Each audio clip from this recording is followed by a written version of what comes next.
Dutch Kellerman noticed the bruises on the woman's throat the moment she stepped off the 3:15 train. Fresh purple marks wrapped around dark skin like cruel jewelry. Her knuckles bore defensive wounds. Blood dotted the torn black fabric of her traveling dress. The crowd on the platform recognized her immediately. Whispers cut through the afternoon heat like prairie wind through dry grass. That's her, the Black Widow, Evangeline Thorne, 3 husbands dead. What's she doing in Copper Falls? The woman steadied herself against the train car. Her eyes swept the gathering townspeople with the wariness of a cornered animal. Each face that turned away confirmed what she already knew. Fear preceded her like smoke from a distant fire. Dutch pushed through the circle of onlookers. His weathered hands reached for the coat draped over his arm. The movement drew stares. Gasps rippled through the crowd as he wrapped the heavy canvas around her shoulders. "Ma'am." His voice carried the quiet authority of a man who had seen enough violence to recognize its aftermath. "Looks like you could use a safe place to rest." Evangeline's fingers tightened on the coat's edges. Her dark eyes searched his face for the trap she expected to find. Men didn't offer kindness without wanting something in return, especially not to women like her. "I can manage fine on my own." "I'm sure you can." Dutch gestured toward his wagon. "Offer stands regardless." The crowd pressed closer. Hungry eyes devoured every detail of the infamous woman who had buried 3 husbands under mysterious circumstances. Their collective breath seemed to steal oxygen from the desert air. Sheriff Cornelius Wade shouldered through the gathering. His badge caught sunlight like a warning. "Dutch, step away from her. This woman is dangerous. Looks hurt to me. She's a killer." Dutch's gaze never left Evangeline's face. Every person deserves basic human decency. Banker Montgomery Cross appeared at Wade's elbow. Sweat darkened his expensive shirt despite the late afternoon hour. "Kellerman, you don't understand what you're dealing with. This woman has left a trail of bodies across 3 territories." "That's so."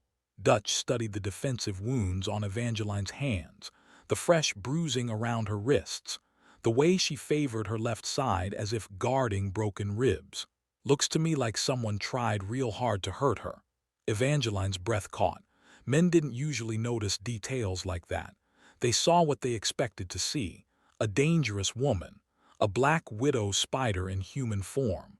"The stage to Silver Creek leaves in an hour," Wade said. "She should be on it. She's free to make her own choices." Dutch kept his voice level, just like any other citizen. The crowd murmured. Some faces showed confusion. Others displayed the kind of righteous anger that built quickly in small towns. Dutch Kellerman had always been respected, a quiet rancher who minded his own business. This sudden defense of the territory's most notorious woman challenged everything they thought they knew about him.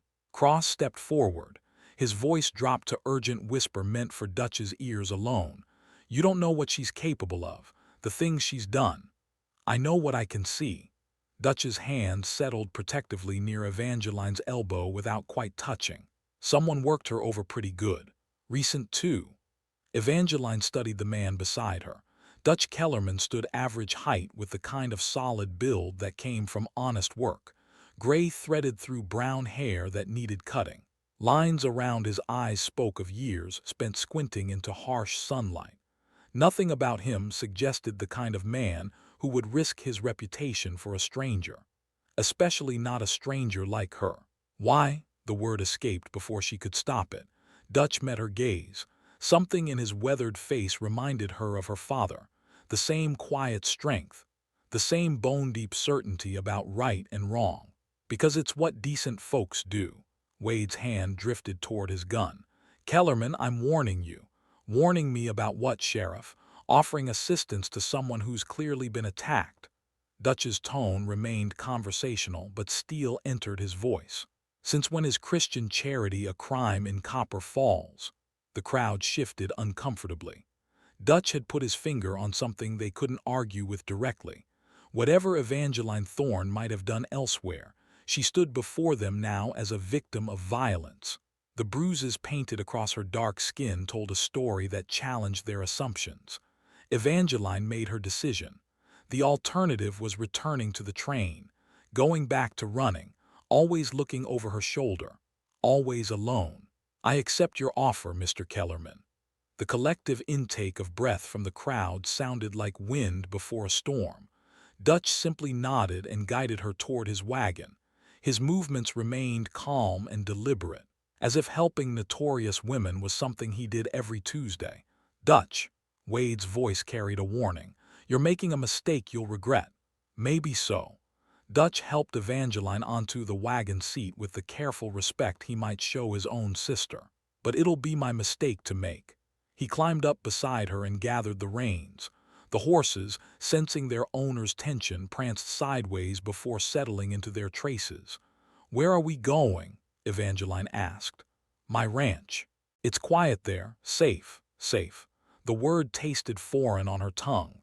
She couldn't remember the last time anyone had used it in relation to her presence. Usually she brought danger, death, the kind of trouble that followed her like shadows at sunset. The wagon rolled away from the station. Behind them, the crowd continued to whisper and stare. Evangeline pulled Dutch's coat tighter around her shoulders. The fabric smelled of leather and wood smoke, clean things, honest things. "You don't know me," she said quietly, "know enough. They're right about me, about what I've done." Dutch guided the horses onto the dusty road leading out of town. Folks got a way of seeing what they expect to see. Truth usually runs deeper. Evangeline studied his profile, the firm set of his jaw, the way his hands held the reins with practiced ease. Dutch Kellerman was either the most foolish man she had ever met or the most decent. Both possibilities terrified her. Dutch's ranch spread across the valley like weathered hands cupping clear water. The main house sat modest and square against the mountain backdrop. Corrals and outbuildings dotted the property with the practical spacing of a working operation. Evangeline took inventory from the wagon seat. Escape routes, defensible positions, places to hide weapons, old habits carved deeper than conscience. "Guest rooms upstairs," Dutch said, helping her down. "You can rest as long as you need." The offer hung between them like morning mist. Evangeline searched his weathered face for deception, found only quiet sincerity that unsettled her more than outright lies would have. Inside, the house spoke of solitary living, clean but sparse, furniture built for function rather than comfort, a single plate drying beside the wash basin, books stacked on a table meant for two but set for one. Dutch lit the lamp in the guest room. Yellow light revealed a narrow bed with quilts folded military precise, a washstand, a chair positioned to watch both the door and window. "I'll bring up some salve for those bruises." Evangeline's hand moved instinctively to her throat. "I can manage." "I'm sure you can." Dutch paused at the doorway. "Offer stands regardless." She listened to his boots on the stairs, the front door opening and closing. Only then did she allow herself to sink onto the bed's edge. Her ribs protested the movement. Wade's men had been thorough. The wash basin held clear water. Evangeline cleaned dried blood from her knuckles, each split caused by connecting with her attackers' faces. She had given better than she got, but the cost showed in purple bruises blooming across her arms. A soft knock interrupted her assessment. Dutch entered with a tin of salve and clean bandages. His movements carried the careful respect of a man accustomed to injured animals. "May I?" Evangeline hesitated. Accepting help meant acknowledging weakness. Weakness meant death in her world, but exhaustion weighted her bones. The constant vigilance that kept her alive had worn thin. She nodded. Dutch's hands worked with surprising gentleness. Fingers calloused from rope work applied salve to her bruised throat with the care reserved for broken birds. His touch remained clinical, professional. Nothing in his manner suggested ulterior motives. "You were a soldier," she observed. "Bounty hunter." The admission explained his calm around violence, his ability to read defensive wounds, his understanding that sometimes decent people carried scars. "Why ranching now?" Dutch's hands stilled. "Got tired of hunting men." Something in his voice suggested the decision hadn't been voluntary. Evangeline recognized the weight of past mistakes. The way guilt settled into a person's bones until it became part of their skeleton. What changed your mind? Killed the wrong man's son. Dutch resumed bandaging her wrists. Boy drew on me, had no choice, but he was 16 and drunk and scared. His father was a preacher who'd never hurt anyone. The confession hung heavy as storm clouds. Dutch finished the bandaging in silence. His jaw worked as if chewing words too bitter to swallow. I'm sorry. So am I. Dutch packed away the medical supplies. Being sorry doesn't bring back the dead. Evangeline studied his profile, the deep lines around his eyes, the way his shoulders carried invisible weight. Dutch Kellerman understood the cost of taking life. The knowledge created an unexpected kinship between them. The town will turn against you for helping me. Let them. Sheriff Wade seemed particularly concerned. Dutch's expression hardened. Wade's got his own interests to protect, such as, nothing that should concern you tonight. Dutch moved toward the door. Rest. Morning will bring its own troubles. Evangeline listened to his retreating footsteps. The house settled around her with creaks and sighs.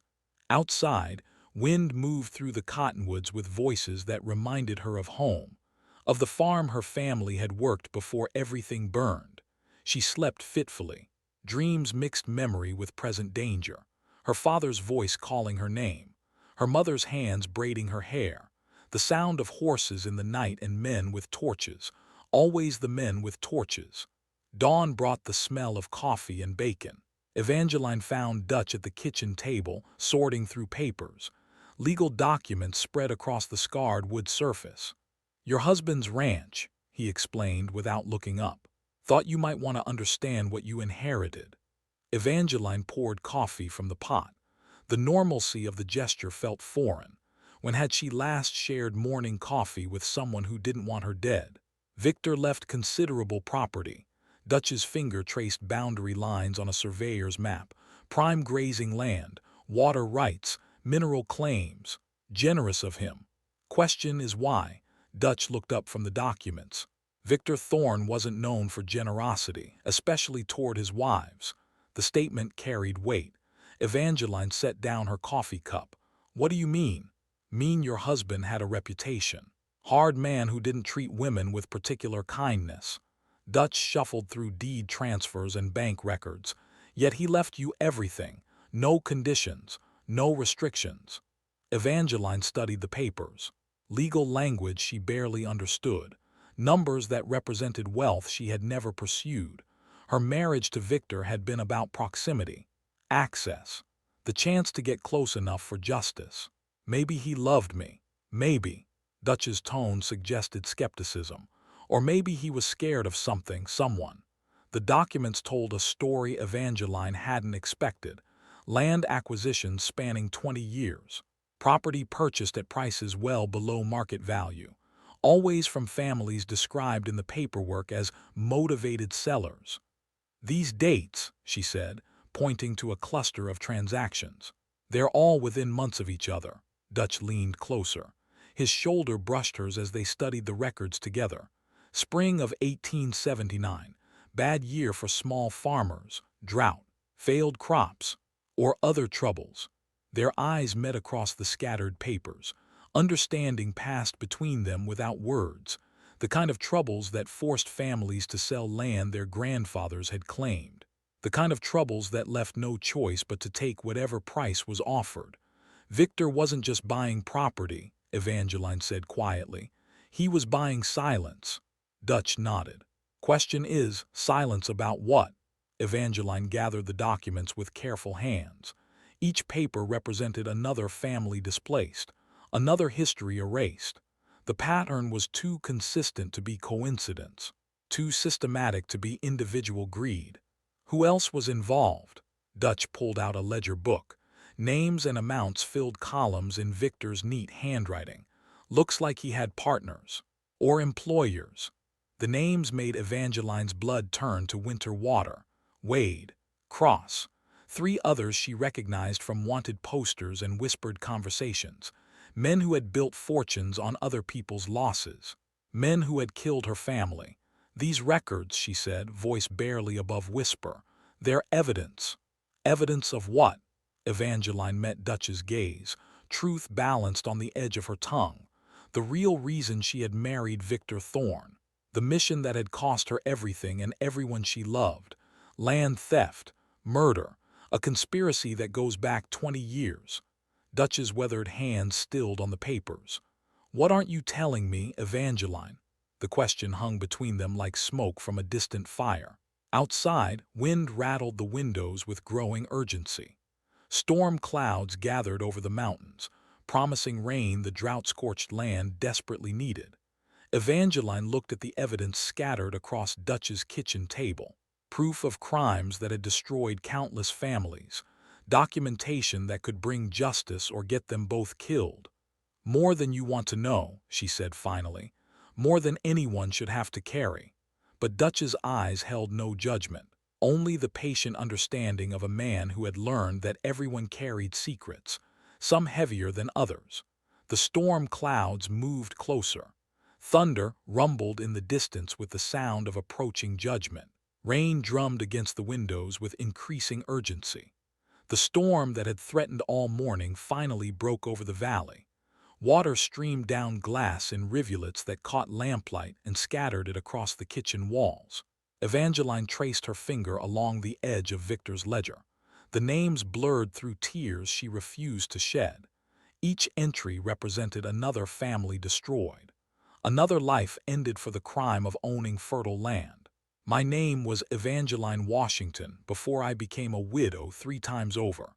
Dutch looked up from the documents scattered between them. Rain filled the silence that stretched thin as wire. My parents owned a farm 60 miles south of here, best cotton soil in the territory, water rights dating back to Mexican land grants. My grandfather fought for that deed. She turned pages filled with transactions, numbers that reduced human suffering to profit margins.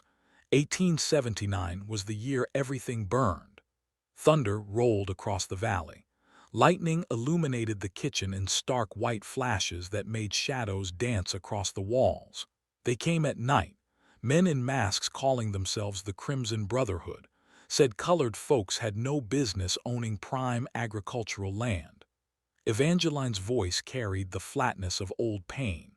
Shot my father in front of the house he built with his own hands, made my mother watch. Dutch's weathered hand stilled on the papers. His face remained impassive, but something shifted behind his eyes. Recognition of the kind of evil that wore human faces. Burned the fields, the barn, everything we had worked to build. Evangeline closed the ledger. Then they took me. 16 years old and suddenly an orphan. Rain intensified against the roof. The house creaked under the storm's weight as if sharing her burden. They didn't kill you. Death would have been kinder. Evangeline's fingers found the faded scar on her wrist, a reminder of chains that had bound more than flesh. They had other plans, sold me to Victor Thorne in a marriage ceremony that had nothing to do with love. Dutch's jaw tightened. The careful control he maintained over his emotions cracked enough to show the anger beneath. Victor was brotherhood, newer member tasked with covering their tracks. Marrying the last witness made the land transfer legal, gave them legitimacy. Evangeline met Dutch's gaze across the table, made me complicit in my own family's murder. But you survived. I learned, listened, planned. Evangeline pulled a folded paper from her dress pocket. Names written in her careful handwriting, some crossed out in black ink. Victor was drunk more often than sober, talkative when he drank. He told me things, names, locations, how the Brotherhood operated. Dutch studied the list. His expression grew darker with each name he recognized. Thomas Brightwater, found dead in a hotel fire in Denver. My first husband, accidental death according to the authorities. James Carpenter, hunting accident near Silver Creek. Second husband, very tragic. Victor Thorne, heart failure. Evangeline's smile held no warmth. Third husband, bad ticker. Doctor said the excitement was too much for him. Thunder cracked overhead with the sound of divine judgment. Dutch looked at the woman across from him with new understanding. Not a black widow spinning webs of seduction. A hunter methodically tracking her family's killers. How many names are left? 3.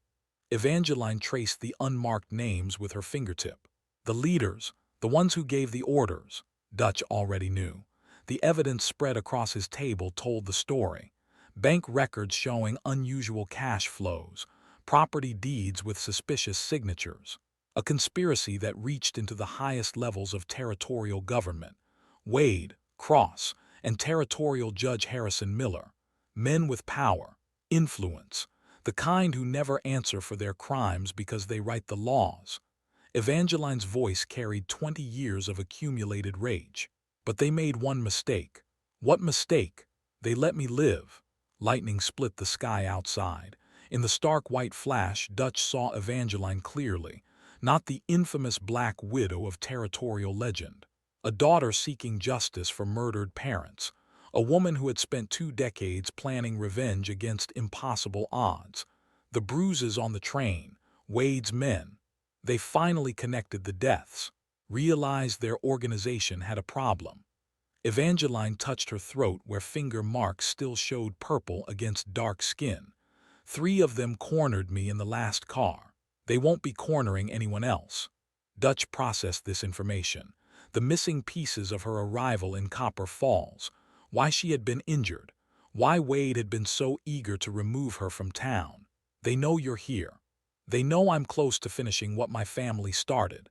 Evangeline stood and moved to the window. Rain streaked the glass in patterns that reminded her of tears. Question is whether you want to be part of what comes next. What does that mean? Means helping me could get you killed. These men have power, money. They've operated with impunity for 20 years. Evangeline turned from the window. I won't blame you for walking away. Dutch gathered the documents into careful stacks, evidence that could expose the Brotherhood's crimes, proof that could bring justice or get them both buried in unmarked graves. I told you I got tired of hunting men. This is different. How? This is justice. Dutch met her gaze. Rain continued its assault on the roof. Wind howled through the valley with voices that sounded like the ghosts of murdered families. Justice is what I should have sought instead of revenge after I killed that preacher's boy. Dutch's weathered hands smoothed the edges of Victor's ledger. Maybe it's time I started. Evangeline felt something shift inside her chest. A crack in the wall she had built around her heart. For 20 years she had carried this burden alone. The weight of her family's death. The responsibility for bringing their killers to account. You don't understand what you're offering. I understand enough. Dutch stood and moved to the window beside her. Understand that some debts can only be paid in full. Some wounds only heal when justice is served. They stood together watching rain wash the valley clean. Lightning illuminated the landscape in brief, stark moments that revealed truth hiding in shadows. They'll come for us both now. Let them come. Dutch's voice carried the quiet authority she had heard at the train station. This is my land, my choice who I defend on it. Evangeline studied his profile in the storm light, the firm set of his jaw, the way his shoulders squared against whatever might come. Dutch Kellerman was either the most foolish man she had ever met or the most decent. Both possibilities no longer terrified her. There's something else. Evangeline pulled another document from her pocket. Victor kept records of current operations. The Brotherhood didn't stop after they murdered my family. Dutch unfolded the paper. Fresh dates, new victims, families whose land had been acquired through mysterious circumstances in recent months. They're still active, still killing, still stealing, still destroying lives for profit. Evangeline's finger traced recent entries. We're not just hunting old ghosts, Dutch. We're stopping an ongoing conspiracy. Thunder rolled across the valley like the sound of approaching judgment. The storm showed no signs of abating. If anything, it grew stronger, as if the sky itself demanded justice for crimes too long hidden. Dutch folded the document and handed it back, his decision made, his course set. Then we better get started. 3 days passed in careful preparation. Dutch and Evangeline worked side by side cataloging evidence, building a case that could expose 20 years of systematic murder and theft. The partnership settled between them like well-fitted harness leather. They ate meals in comfortable silence, shared coffee at dawn while planning their next move. The wound in Evangeline's guarded heart began to heal in the presence of someone who asked for nothing except the chance to help. Dutch watched her clean a small pistol with practiced efficiency. Her movements spoke of hard-learned skills, survival techniques carved into muscle memory by necessity rather than choice. "You know that weapon?" Victor insisted I learn. Evangeline checked the cylinder with expert hands, said a rancher's wife needed protection, never mentioned he was training his own executioner. The fourth night brought visitors. Dutch woke to his horses nickering nervously in the corral, a sound that meant strangers approaching. He reached for the rifle beside his bed and moved to the window. Moonlight revealed nothing, but 20 years of hunting dangerous men had taught him to trust instincts over eyes. A board creaked in the hallway. Evangeline appeared at his doorway fully dressed. The pistol rested easy in her grip. "How many?" "4. Maybe 5. Dutch pulled on his boots. "They're good, stayed downwind of the horses until now. Back door, kitchen, but they'll have it covered." Evangeline moved to the opposite window, scanned the yard with eyes accustomed to reading shadows. There, by the water trough. Dutch followed her gaze, a darker patch against the night that shifted wrong, human movement trying to mimic natural stillness. "Wade's men, or Brotherhood cleanup crew." Evangeline checked her weapon again. "Either way, they're not here to talk." Glass exploded inward as the front window shattered. Muzzle flash lit the night in brief orange blooms. Lead bullets chewed splinters from the wooden walls. Dutch and Evangeline dropped below the sill line. "Stay low, move to the back room." But Evangeline was already gone. Dutch caught a glimpse of her sliding through shadows toward the kitchen, moving with the fluid grace of someone who had learned violence in a harsh school. More gunfire erupted, multiple shooters converging on the house from different angles. Dutch recognized the tactic. Professional work meant to overwhelm and confuse, leave no witnesses. He worked his way toward the kitchen, found Evangeline crouched beside the back door. Her face held the calm focus of a predator calculating odds. 3 outside, 1 on the porch. Her voice carried no fear, only cold assessment. "The one by the trough is wounded. I put a bullet in his shoulder." Dutch processed this. In the chaos of splintering wood and gunfire, she had already engaged the enemy, already drawn blood. "They want us alive. They want the documents. We're secondary concerns." A voice called from the yard, harsh command cutting through the night air. "Kellerman, send out the woman and we'll let you live." Dutch recognized the speaker, Deputy Martinez from Wade's office, a man known for following orders without asking questions. "Counter offer," Dutch called back. "Ride away now and keep breathing." Bullets answered. Wood chips rained down as rifle rounds punched through the kitchen wall.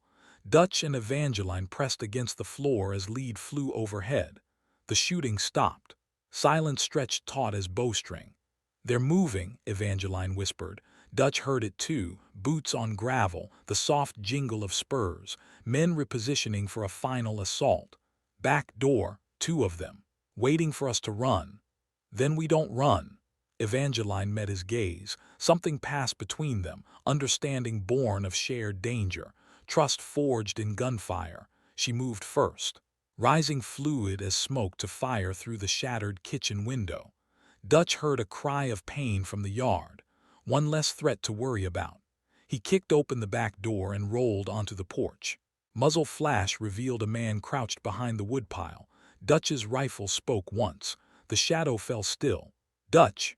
Evangeline's warning came with the sound of running feet. A figure rounded the house corner at full sprint, gun raised, face twisted with deadly intent. Dutch recognized him. Billy Santos, one of Wade's regular deputies, a man who had always seemed decent until tonight proved otherwise. Santos fired wild, panic ruining his aim. The bullet splintered wood inches from Dutch's head. Evangeline's pistol cracked sharp as breaking branches. Santos stumbled. His weapon fell from nerveless fingers. He collapsed to his knees, clutching his chest. "Why?" Dutch knelt beside the dying man. "Why come after us?" Santos coughed blood. His eyes held the confusion of someone realizing he had chosen the wrong side too late. Orders. Wade said you had stolen property. Said the woman killed Victor for his money. You know that's not true. Know what I was told. Santos's breathing grew labored. Wade pays good, asks few questions. Seemed like honest work. His eyes found Evangeline standing over them. Recognition flickered across his fading features. You're not what they said, not some murdering widow. No. Evangeline's voice carried old sadness. I'm something much worse. I'm justice 20 years overdue. Santos tried to speak again. Blood filled his mouth. His eyes went empty as winter sky. Dutch stood slowly. 4 men lay scattered across his yard. Good men led astray by corrupt leadership, or maybe they had always been killers waiting for official permission. We can't stay here. I know. Evangeline holstered her pistol. They'll send more. Better men next time. Where can we go? Nowhere in the territory is safe. Wade and Cross have too much influence, too many people in their pocket. Dutch surveyed the damage to his home. Bullet holes in walls he had built with his own hands. Blood staining ground where he had planned to grow old in peace. Then we end this. Tonight. 5 men against the entire Brotherhood organization. You said 3 names remain. Wade, Cross, Judge Miller. Dutch collected ammunition from the dead men's gun belts. Time to finish what your family started. Evangeline watched him prepare for war. This quiet rancher who had chosen justice over safety, who had traded his peaceful life for the chance to help a stranger seek truth. This isn't your fight, Dutch. It became my fight the moment they shot up my home. Dutch shouldered his rifle. Besides, you said it yourself. They're still active, still destroying families. We could die. We'll certainly die if we keep running. Dutch met her gaze. I'm tired of running from the consequences of other men's evil. Thunder rumbled overhead. The storm that had passed returned with renewed fury. Rain began falling in heavy drops that struck the ground like bullets. Evangeline looked at the bodies scattered across Dutch's yard. Men who had followed corrupt orders to their deaths. The pattern would repeat until someone broke the cycle. Wade will be at the sheriff's office. Cross lives above the bank. She pulled documents from her dress. Evidence goes to federal marshal in Silver Creek if we don't survive. We'll survive. How can you be certain? Dutch's weathered face showed grim determination. The same expression he had worn when facing down the crowd at the train station, when choosing compassion over safety. Because sometimes the good Lord puts people exactly where they need to be, when they need to be there. He gestured toward the documents that could expose the Brotherhood's crimes. 20 years of planning brought you to my ranch, to this moment. Rain intensified. Lightning split the sky in jagged scars that illuminated the valley in stark detail. The storm matched the fury building in both their hearts. Then we finish it. They left the ranch as the storm reached full intensity. Behind them, Dutch's home stood wounded but not broken, like the man who had built it, like the woman who had found unexpected sanctuary within its walls. The reckoning 20 years in the making had finally arrived. Copper Falls slept under the storm's fury. Rain turned the main street into a river of mud that reflected lightning in brief, violent flashes. Dutch and Evangeline moved through shadows between buildings, ghosts seeking justice in a town built on buried secrets. The sheriff's office sat dark except for a single lamp burning in the back room, Wade's office, where decisions got made that shaped the territory's future, where corruption wore a badge and called itself law. Dutch pressed against the building's side wall. Rain soaked through his shirt, but he barely noticed. 20 years of hunting men had taught him patience, how to wait for the perfect moment to strike. Evangeline crouched beside the office window, her movements fluid as water, silent as prayer. She peered through rain-streaked glass at the man who had ordered her family's murder. Wade sat behind his desk cleaning a shotgun. The weapon's barrels gleamed in lamplight. His movements carried the casual confidence of someone who had never faced real consequences for his actions. He's alone. Dutch nodded. They had planned for this moment during the long ride through the storm. How to approach, what to say. how to make Wade understand that his reckoning had finally arrived. The office door stood unlocked. Arrogance or carelessness?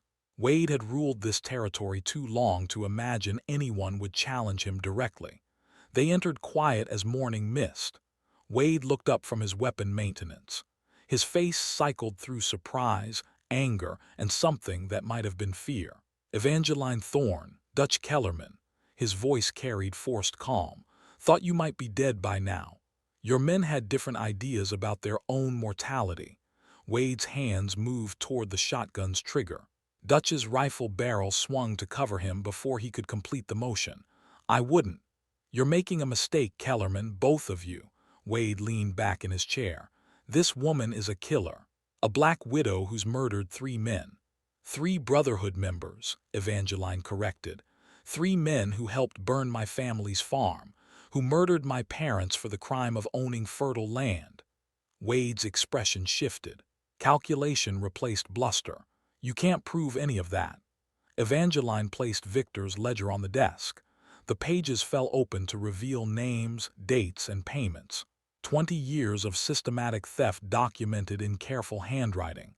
Victor kept excellent records, including correspondence with his partners. With you. Wade stared at the evidence. His face paled as he recognized the implications. Documents that could destroy not just him, but the entire network of corruption he had helped build. Where did you get this? My late husband was more trusting than wise. Kept everything in a safe he thought I couldn't open. Evangeline turned pages filled with incriminating details. Did you know he wrote letters describing the murders? Your murders. You're bluffing. Dutch watched Wade's hands. The way his fingers twitched toward weapons. The nervous energy of a cornered animal looking for escape routes. Tell her about the Washington farm, Wade. Tell her how her father begged for his family's life. Wade's jaw tightened. Old memories surfaced behind his eyes, scenes he had buried under years of justification and greed. Your father was warned, told to sell and move on. He chose to stay. Evangeline's finger traced entries in the ledger, each notation representing another destroyed life. He chose to defend what belonged to him. Nothing belonged to people like him. This territory was built for civilized folks, real Americans. The words hung in the air like smoke from a branding iron. Truth finally spoken without pretense or political language. Raw hatred that had motivated decades of systematic murder.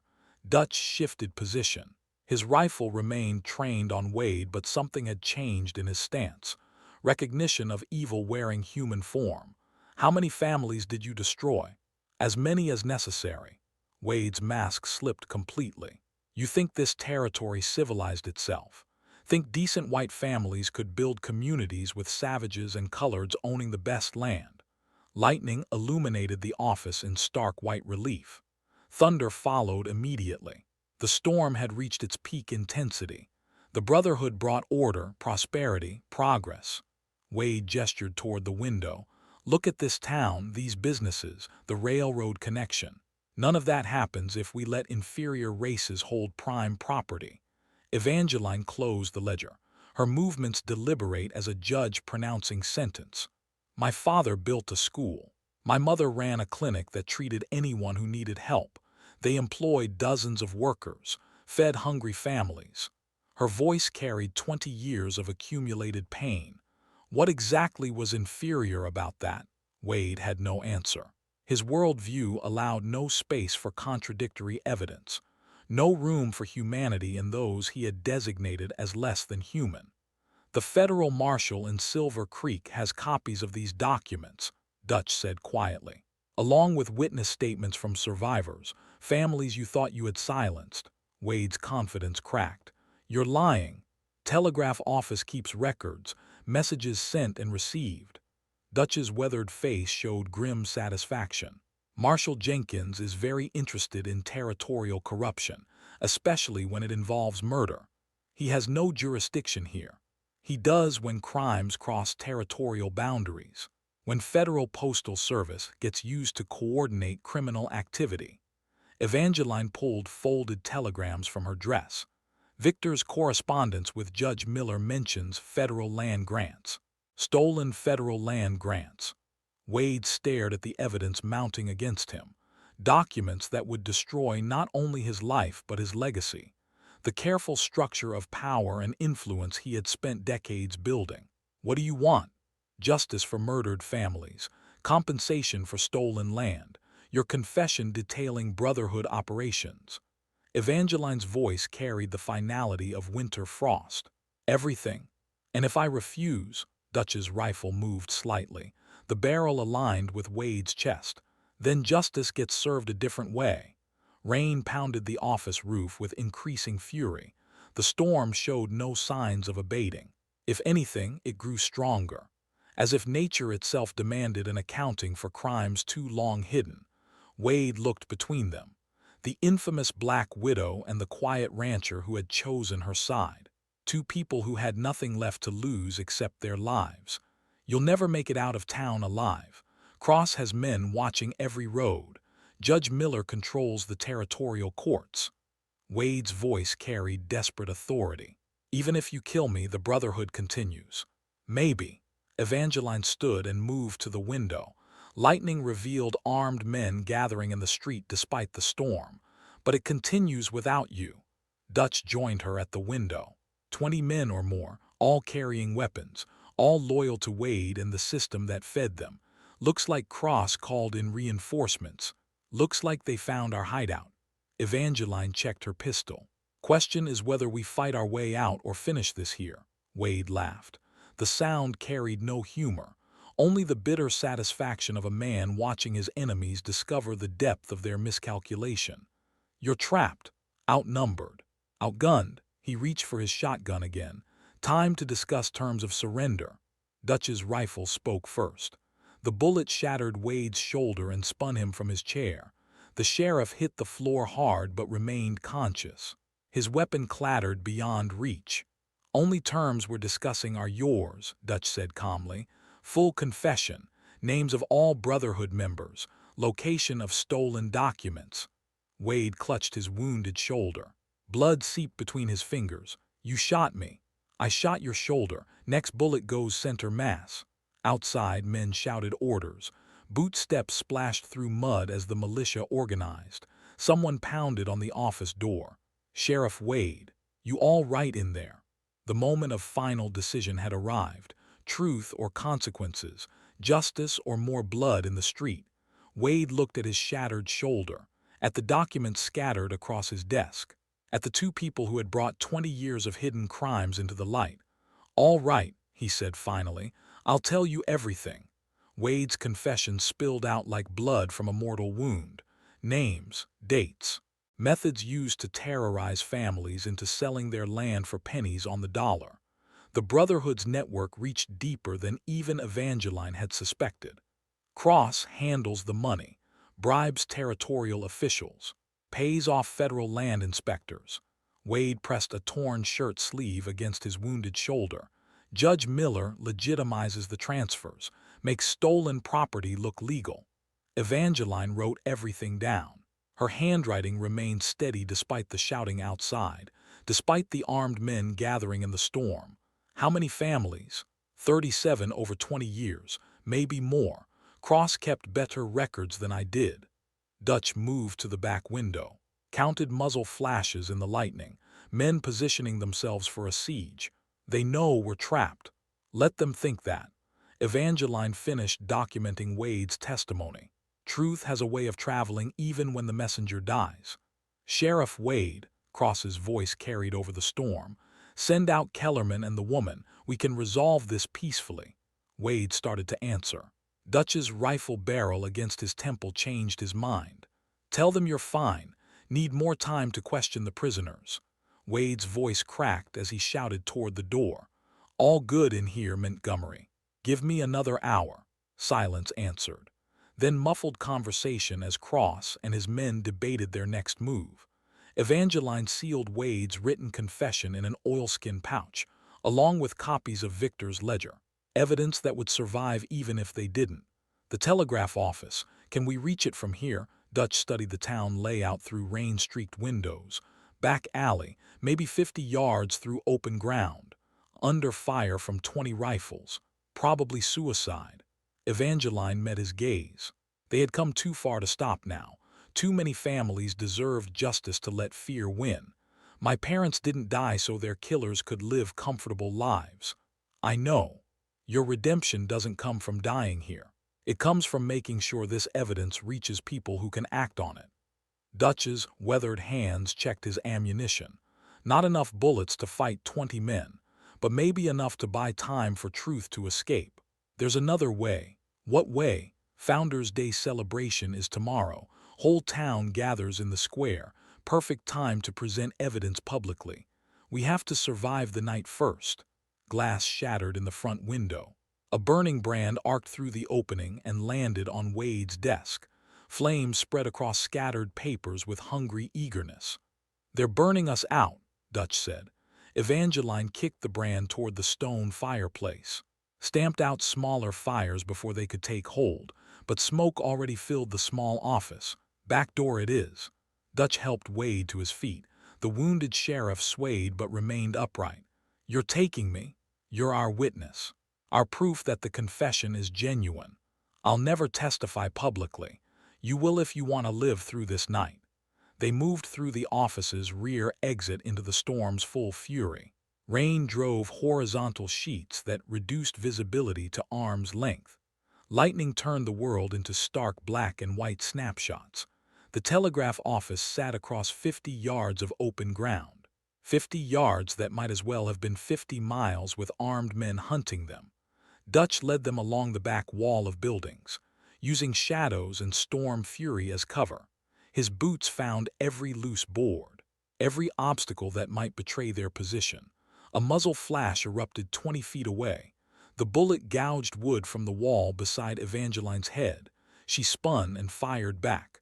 Her shot illuminated a man falling backward into the mud. There, by the telegraph office, shouts echoed through the storm.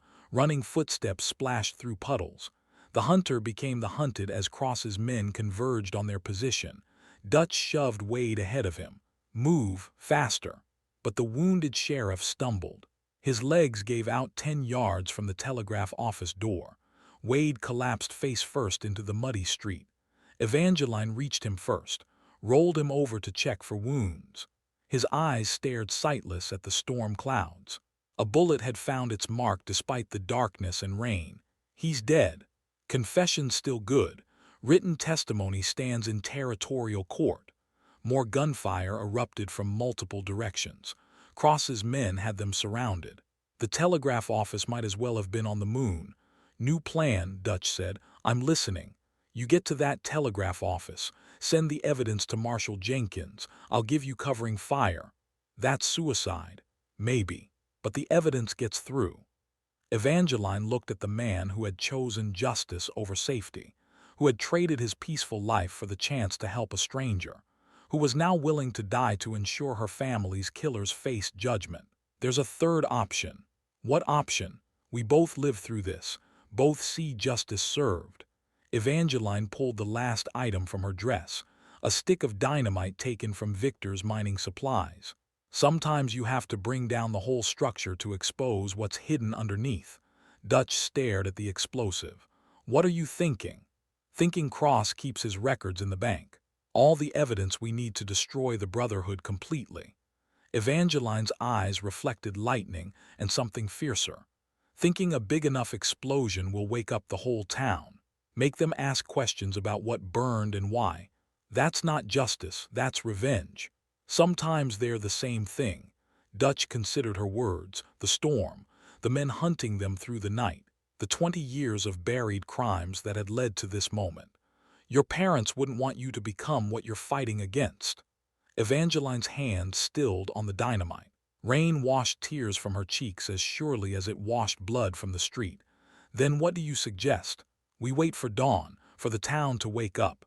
Then we tell our story in broad daylight where everyone can hear. They'll kill us before sunrise. Maybe. Or maybe they'll make mistakes, get careless, give us the opening we need." Thunder rolled across the valley. The storm was weakening, moving east toward the mountains. Dawn would come in a few hours whether they lived to see it or not. Evangeline looked at the dynamite in her hands. at Dutch's weathered face, at Wade's body cooling in the mud. Justice and revenge balanced on a knife's edge. She dropped the explosive into a puddle, watched the fuse dissolve in the churning water. All right, we wait for dawn. They spent the remaining night hours moving through the town's shadows, staying ahead of Cross's patrols, gathering evidence from abandoned offices and hidden safes, building an unshakable case against the Brotherhood. When the sun finally rose over Copper Falls, it illuminated a town ready for its Founders' Day celebration. Families gathering in the square, children playing games, a community that had no idea its foundation was built on murdered families and stolen land. Evangeline and Dutch emerged from hiding as the crowd assembled. They looked like survivors of a battle, muddy, exhausted, carrying the weight of terrible knowledge, but they were alive, and they had a story to tell. Evangeline climbed onto the bandstand where the mayor had planned to give his annual speech. Her voice carried across the square with the authority of someone who had paid in blood for the right to speak. 20 years ago, my family was murdered for owning fertile land. Last night, Sheriff Wade confessed to organizing their deaths along with 37 other families. The crowd stirred, whispered denials, shocked faces turning toward the platform where the infamous Black Widow stood holding documents that would change everything. Dutch joined her on the stage. His presence validated her words, made them real for people who had known him as an honest man. I've seen the evidence, the confessions, the stolen deeds. His weathered voice cut through the morning air. This town was built on murder. It's time we acknowledge that truth. Cross pushed through the crowd, his face red with rage and fear. Don't listen to them, she's a killer. He's been brainwashed. Then explain this. Evangeline held up Victor's ledger. Your signature on documents transferring land from murdered families to Brotherhood members. The federal marshal stepped from the crowd. Jenkins had arrived during the night with a warrant and 6 deputies. His presence meant the territorial government finally taking action. Montgomery Cross, you're under arrest for conspiracy to commit murder and federal land fraud.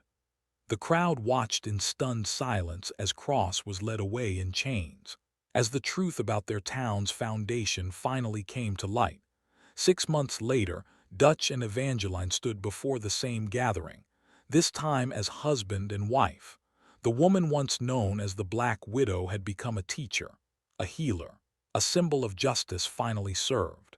Their ranch housed families reclaiming stolen land, children learning to read and write, a community healing from decades of hidden wounds. The territorial judge worked with them to establish legal protections for vulnerable families, to ensure the Brotherhood's crimes could never be repeated. Evangeline taught school during the day. In the evenings, she and Dutch worked with federal marshals to track down remaining Brotherhood members scattered across the territory. Justice moved slowly, but it moved. The notorious Black Widow was dead. In her place stood a woman who had chosen healing over vengeance, building over destruction, love over hate. Sometimes the best justice was simply living well, proving that truth could triumph over lies, that decent people working together could overcome any evil. The valley where her family had died now echoed with children's laughter. New crops grew in soil once watered with innocent blood. Life continued with hope instead of fear. It was enough. It was justice. It was home. And that is all to the story for now. Please let me know where you are tuning in from. Perhaps we will create a story there. Consider liking this video and subscribing to our channel. And if you enjoy our content, click this video on your screen. I promise you it's worth watching. See you tomorrow.